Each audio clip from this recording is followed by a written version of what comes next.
Pada suatu hari, berkatalah rombongan Nabi kepada Elisa, "Cobalah lihat, tempat tinggal kami di dekatmu ini adalah terlalu sesak bagi kami. Baiklah kami pergi ke sungai Yordan dan masing-masing mengambil satu balok dari sana, supaya kami membuat tempat tinggal untuk kami." Jawab Elisa, "Pergilah." Lalu berkatalah seorang, "Silakan, ikutlah dengan hamba-hambamu ini." Jawabnya, "Baik, aku akan ikut." Maka ikutlah ia dengan mereka. Setelah mereka sampai di sungai Yordan, mereka pun menebang pohon-pohon. Dan terjadilah, ketika seorang sedang menumbangkan sebatang pohon, jatuhlah mata kapaknya ke dalam air. Lalu berteriak-teriaklah ia, "Wahai Tuanku, itu barang pinjaman." Tetapi berkatalah abdi Allah, "Kemana jatuhnya?" Lalu orang itu menunjukkan tempat itu kepadanya. Kemudian Elisa memotong sepotong kayu, lalu dilemparkannya ke sana, maka timbullah mata kapak itu dibuatnya. Lalu katanya, "Ambillah." Orang itu mengulurkan tangannya dan mengambilnya. Raja negeri Aram sedang berperang melawan Israel. Ia berunding dengan pegawai-pegawainya, lalu katanya, "Ke tempat ini dan itu, haruslah kamu turun menghadang."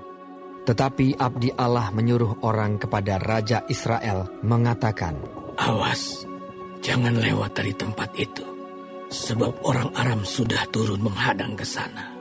Sebab itu Raja Israel menyuruh orang-orang ke tempat yang disebutkan abdi Allah kepadanya. Demikianlah Elisa memperingatkan kepadanya, supaya berawas-awas di sana, bukan sekali dua kali saja. Lalu mengamuklah hati Raja Aram tentang hal itu. Maka dipanggilnyalah pegawai-pegawainya, katanya kepada mereka, "Tidakkah dapat kamu memberitahukan kepadaku, siapa dari kita memihak kepada Raja Israel?"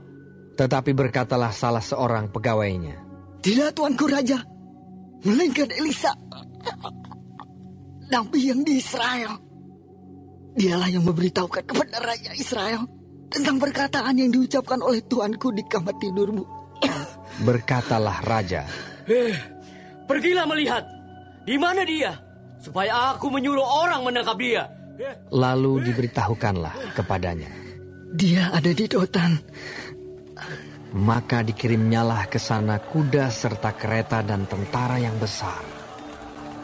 Sampailah mereka pada waktu malam, lalu mengepung kota itu.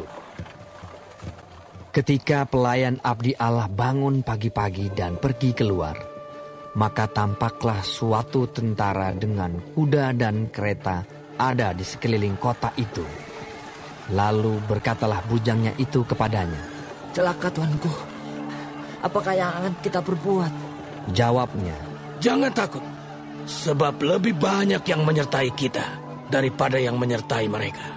Lalu berdoalah Elisa, "Ya Tuhan, bukalah kiranya matanya, supaya ia melihat."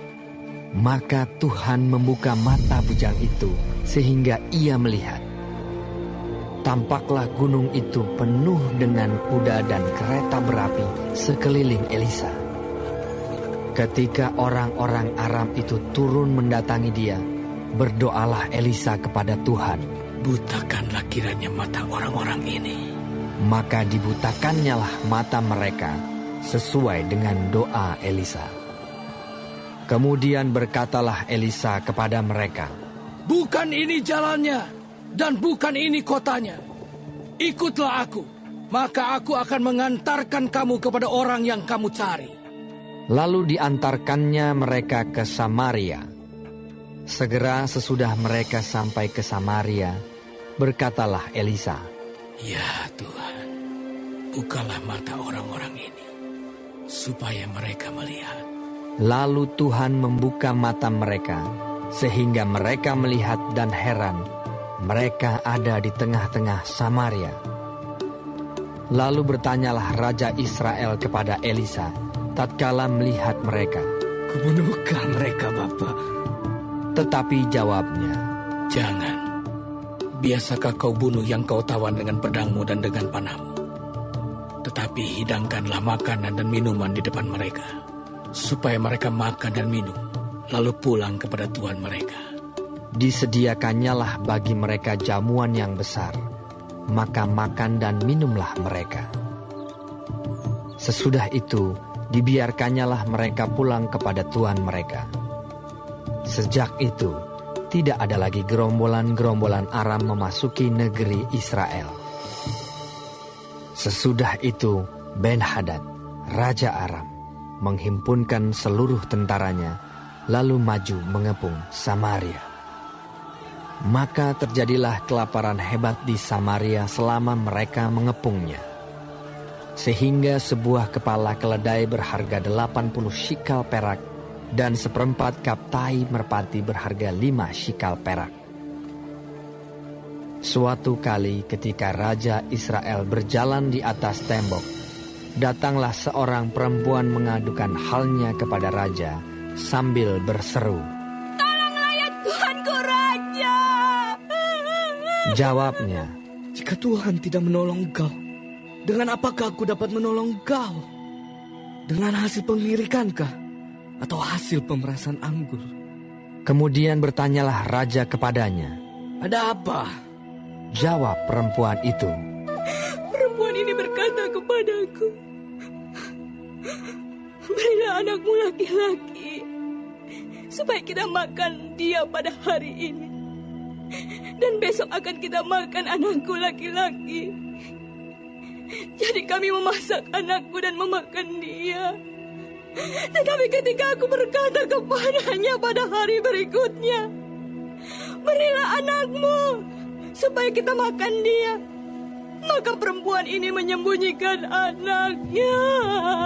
tatkala Raja mendengar perkataan perempuan itu, dikoyakkannyalah pakaiannya, dan sedang ia berjalan di atas tembok, kelihatanlah kepada orang banyak bahwa ia memakai kain kabung pada kulit tubuhnya.